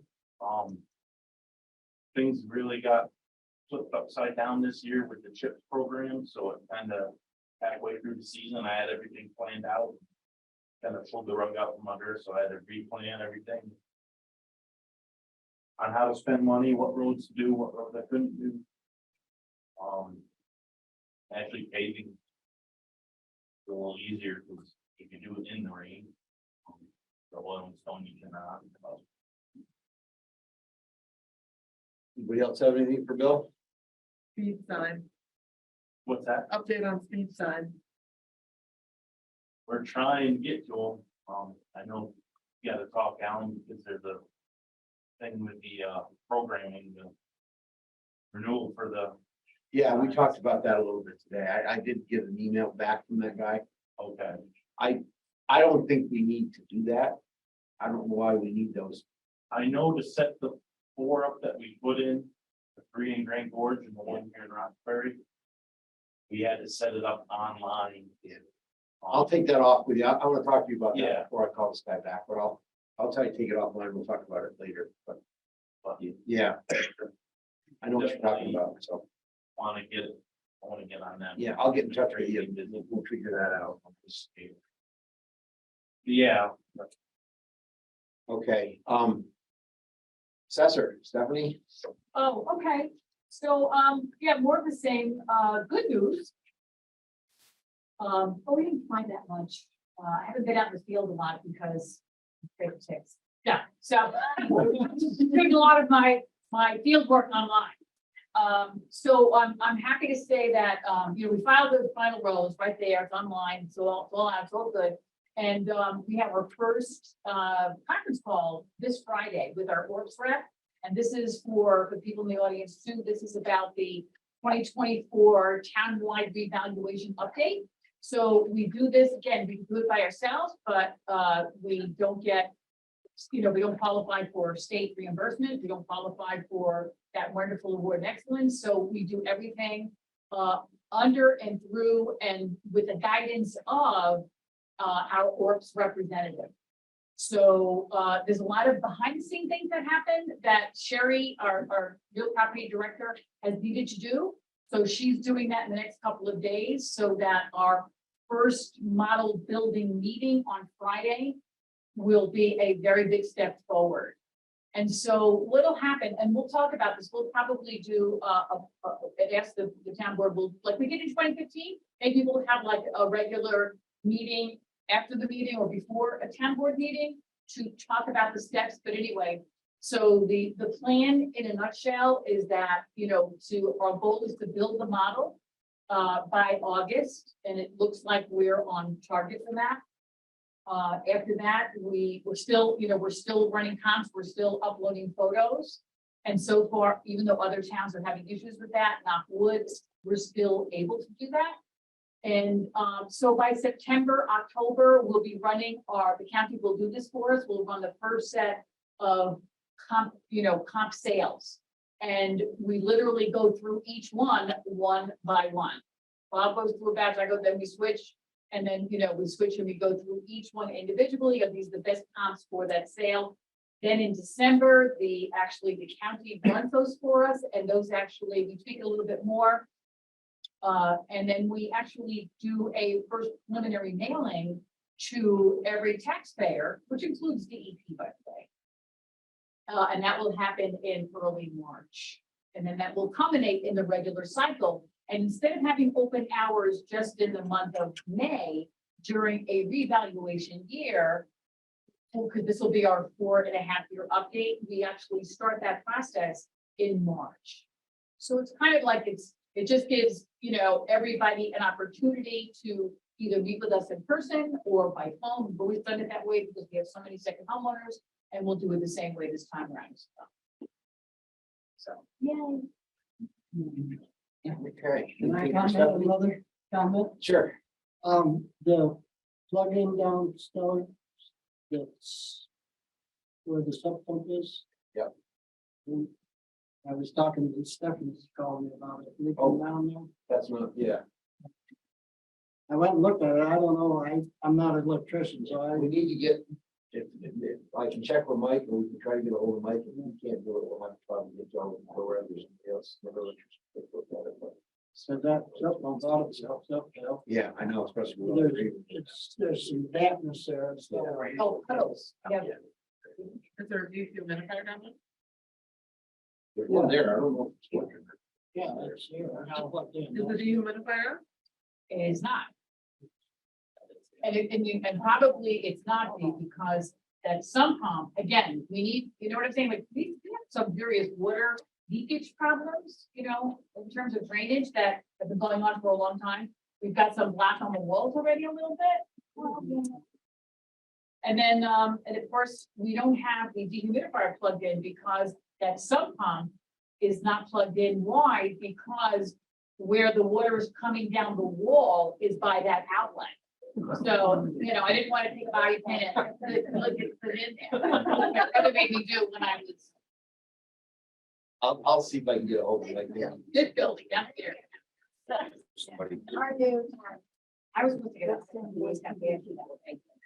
Okay, He promised me a van. I did not check. just a quick update on our building inspector, I guess, you said he's able to be back this week, Diane? I thought he was coming in today, but. As we all know, he's been out with health issues and apparently he now has a note to come back and be able to start work again, so. And I've been keeping up on his email as always. Thank you, Stephanie, publicly especially. You've spent an awful lot of time, and so has Diane. Covered for Tom with the inspections and everything we've had to work out. So. You know, it's been a trying time and both Diane and Stephanie have been big help. So. Okay, I think we received a report from Denise from her side. Yeah. Anybody have any questions or problems with that? Nothing more on grants other than what Peg went over. Got a couple things in the works. She's off now, so we'll go further with that. Health officer, nothing that I know of. Fire inspector and the building fees things, I'm waiting until Tommy gets back so that we can work on that. Talk about it, so that's gonna be tabled for now. The highway contract buyouts. Yeah. Like. Yeah, we, if it's okay with Ed, we're gonna meet with Bill, this week or next week, or any time at 4 o'clock. We had a couple of meetings we were supposed to do in the last couple of weeks, and we had to cancel one night, he had to cancel another, so. But hopefully this Thursday or maybe early next week. And the CDBG, we had some recommendations that they wanted us to change. With that. But frankly, Diane, I have to defer to you on what that was, because I can't remember. I had sent, after our first meeting when we were being audited for the CDBG, they had discussed some issues that we should be incorporating into the procurement policy, different sections of laws, and I sent that, but I haven't heard any back yet.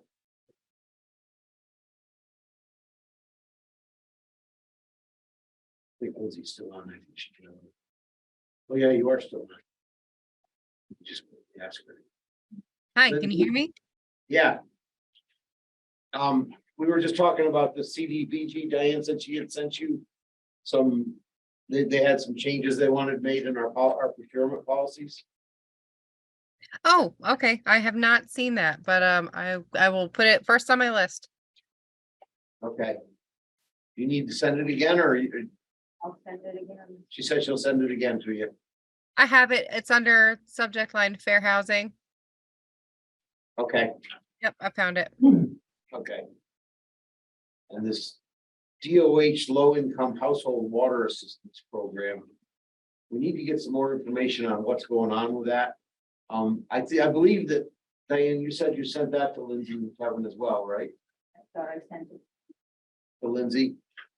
This was the a program where we received a check from the state for a property in Grand Gorge, I guess it was, a reimbursement for their water fee.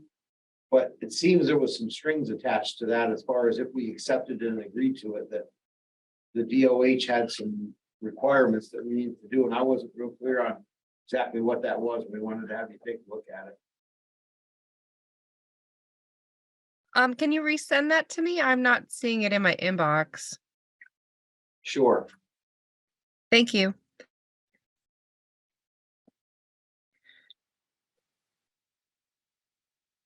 Okay, I guess that's in this the old business. That's it. Anybody have anything else we missed? We did receive several letters to the board, mostly pertaining to the comp plan process that we're in, and I believe we discussed that enough when Peg was on. There's nothing else there. If this point, I don't know if we have any other residents who'd like to make discussions. We are certainly open to hear. Renee? Thank you. On July sixth, Delaware County Sheriff's Department and investigators assisted the New York State Office of Cannabis Management Enforcement Division.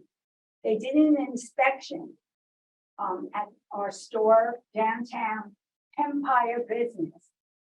And they found out that they didn't have a license and that they were selling illegal THC products worth $60,000. They are to be shut down until further notice.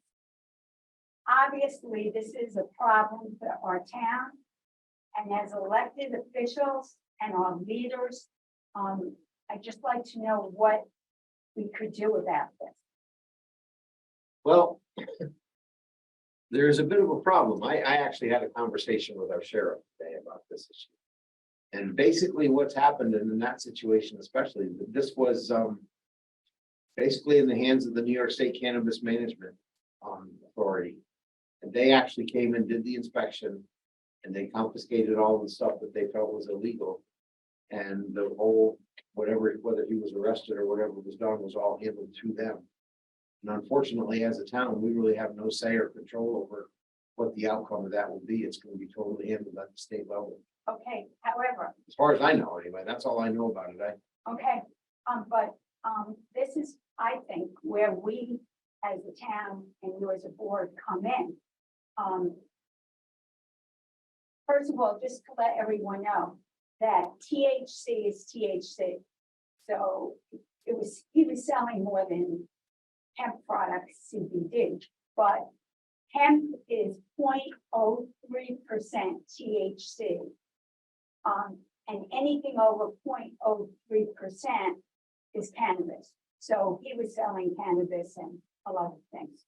But the reason I'm bringing this up is because I'm sure we all remember that December 13th, 2021, we had a town meeting after a public hearing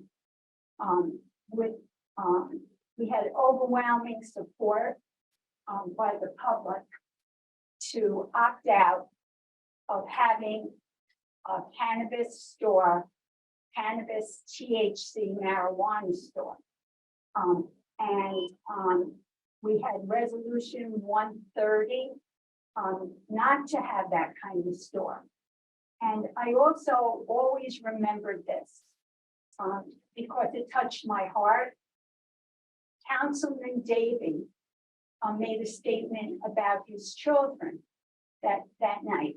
And he said that he taught his children not to have drugs. And it's even in the minutes that he stated he does not think we need stores in the town that promotes drug use marijuana. And then also Councilman Radar expressed concern with kids and edibles. So in that vein, this town voted not to have a THC store in our town. That's correct. We didn't want to. He is selling THC. So besides the fact he doesn't have a license, which, you know, is illegal, we really should not have that store in this town. We opted out like we were able to do. That's really all we could do. When they asked, when the cannabis thing came around, we opted out to allow retail sales. Right, but now we have someone who's selling the Well, same product. He wasn't doing it legally, though. He was arrested. Right, so should we not have this store? Well, until this goes through the courts, I don't know that we can do anything about it. Again, unfortunately, it's in the hands of the New York State Cannabis Authority. They're the ones that are going to determine what the product that he took, or that they confiscated for him, what the strength of it is and whether it was illegal. We opted out from any kind of a retail cannabis in Roxbury. But we have one. Well, we know that now as of the 6th. Okay, So I don't know what more we can really do. It's unfortunately, it's not really. The arrest was conducted through the Delaware County Sheriff's Department and the New York State Cannabis Right. Management. So. So they're actually in charge of where the outcome of this goes. Except for, do we want this store in this Well, town? we've opted out of it, so if he starts to do it legally, he would not be able to do it in Roxbury, because we have already opted out of it. Okay, great, So I don't know what else to tell you. We don't know okay. where, or how it's gonna end up. It's very good. The monitors, that kind of thing. No, as a town, we certainly. One more thing, the town, didn't the town have a way to know that he didn't have a license? No. How can Well- somebody get a license to do something that's already been declared illegal here? There is no licensing process that we have for a business in town to conduct business. We don't have a zoning ordinance. We don't have a way to license any type of a business. We have, I mean, if there's a change in a building, structural change, and it requires a fire inspection, that's really about all we have. Or occupancy or something like that. We don't have any ordinances that would say you can do this in this building and you can do that unless it's illegal. But Which if apparently someone this wants was illegal. a liquor license, we try to make, tell me if I'm wrong, we try to make sure that they got a liquor license from state liquor authority. Well, they have to. That's- Right, but they have to get from cannabis management, Yes, a license for hemp or cannabis. yes, Okay, which apparently he didn't have. No. So, Suppose he gets a license and, state approves it. We still, in our town, have a rule against it. How would we enforce that rule? well, it would have to be enforced. State cannabis management, from what I understand, could not approve a license in Roxbury because we opted out of allowing for a retail store. Thank you. That's my understanding of the way the cannabis and management how works. about if he gets a hemp license? But that's much cheaper, it's only $300 opposed to. But again, it has a lot to do with what he's actually selling and what. Right. Apparently, that's what he had or told everybody he was selling. Yeah, okay, thank you. Apparently, it was more than that, according to what I saw in the papers. Where it goes from here is really out of our hands. It's up to the state sheriff's department. Well, if when all that happens, can you ask him to not be in that store or? We have no control over who does what in the store. He doesn't own the building, he leases it. And again, it goes back to telling somebody what they can do with their own property. We don't have an ordinance to do that. We don't have a zoning law that says you can't do that. As long as he's not doing anything illegal, he can Right, do it. right. He apparently was doing something illegal, that's why we got going. So, Thank you. anybody else for discussion? Shortly, quickly. Hi. We all want to go home. Okay, real quick, I just want to talk about what Mr. Young was saying about the moratorium. Do you know, the town of Prattsville, which I know is a different county, but they did do a temporary 6-month moratorium while they did other things, looked at, it wasn't the comp plan, but it was, they actually researched zoning, and they did do that. So if you are interested in that, you could speak with Supervisor Cross, and Yeah, he I know. could tell you about that process. They were, the difference between what they were doing is exactly what you just said. They were looking at a zoning ordinance, which is much more specific for land use. Right. And it regulates, by state law, it regulates what people can and can't do with their property. A comprehensive plan does not do that. A comprehensive plan is more of a roadmap. It's more designed to be a roadmap to say, this is what we'd like to see in the town.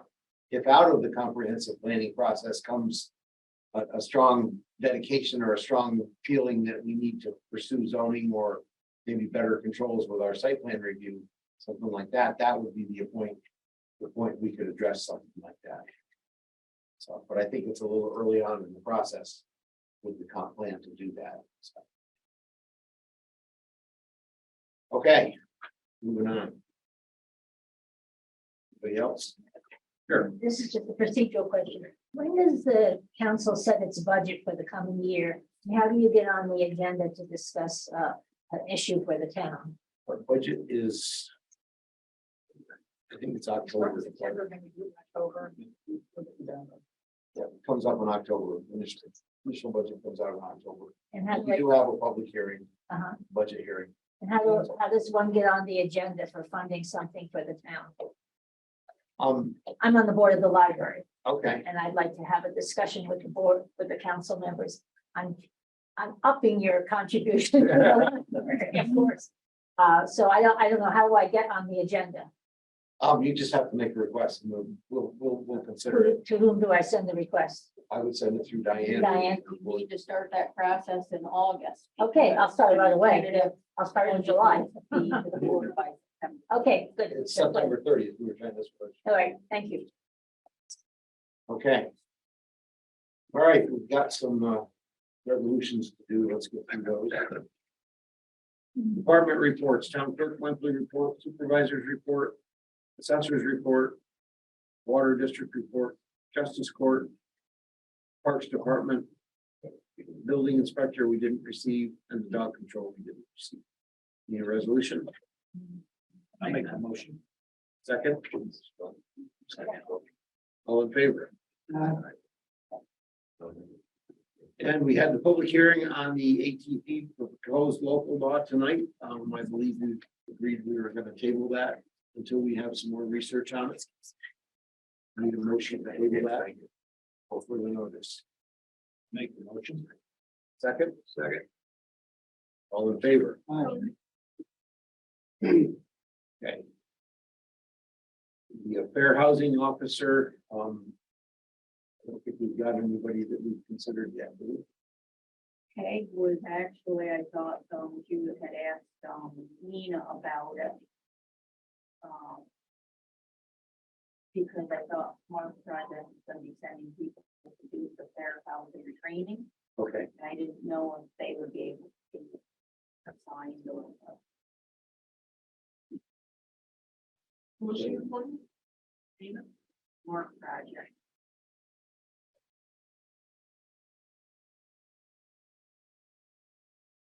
okay, so that's tabled pending outcome from Peg.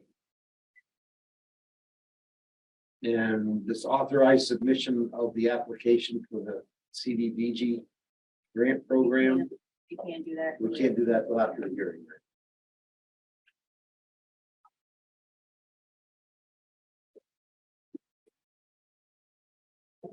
And Cheryl Ripley has been working with the town, in the Civic Center for many years. She is retiring. We need to make her retirement effective, so I need a resolution for that. Like that. All in favor? Aye. Second resolution is we need a new cleaning person. Anybody have any ideas?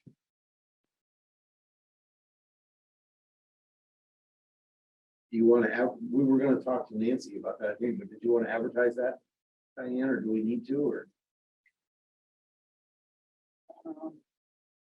Yeah, I can put an ad in the paper, it won't go until. I'm off. Okay. Yeah, your office. Let's talk about it after you get back and we'll figure out what we're gonna do. In the meantime. What's that? Yeah. I nominate Ed. There's not really a lot going on. Yeah, it's not much of a job. That's the- Yeah, that it might. I was gonna check. I can empty the two trash cans in the hallway if we have Mainly a the trash. bathrooms and stuff. I was gonna check with Nancy, does our town hall here, see if she wants to do it. Yeah. CDB application submittal is the same thing, we have to table that for them. You still have a vacancy on the highway, Bill? Yes. Okay, you have somebody for it, that we need to consider, okay. We did the other two resolutions for the land acquisition and the water supply permit. And you're gonna just, by comment, we're gonna need to do the retirement We're retirement gonna wait reporting. till next month on that because I'm still waiting for Yep. Carol's time. Yep, that's fine.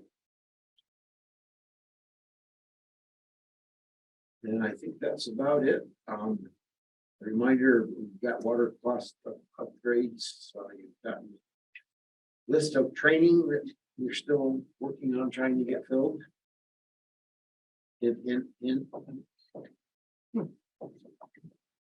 we did find out too, that even though you've taken it someplace else, you still have to take it with us. They don't allow anymore to cross agencies. So. What about the handbook? That has to be updated for the sexual harassment, right? Wasn't there something that we needed to do? A few meetings ago, that's why I took it off. So do, who updates that? You can just take what they have and put it into the handbook. In your program? The town board can. For the handbook. Okay, with that, we have our list of bills.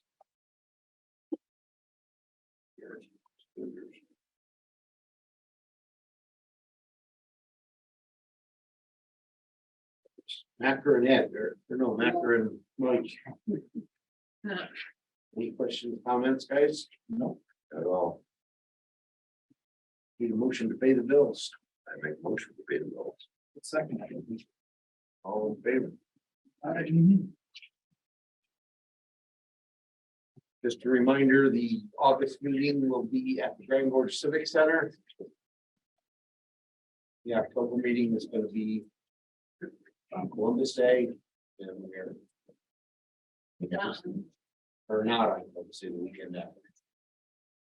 And the week after, and the November meeting will be the 9th.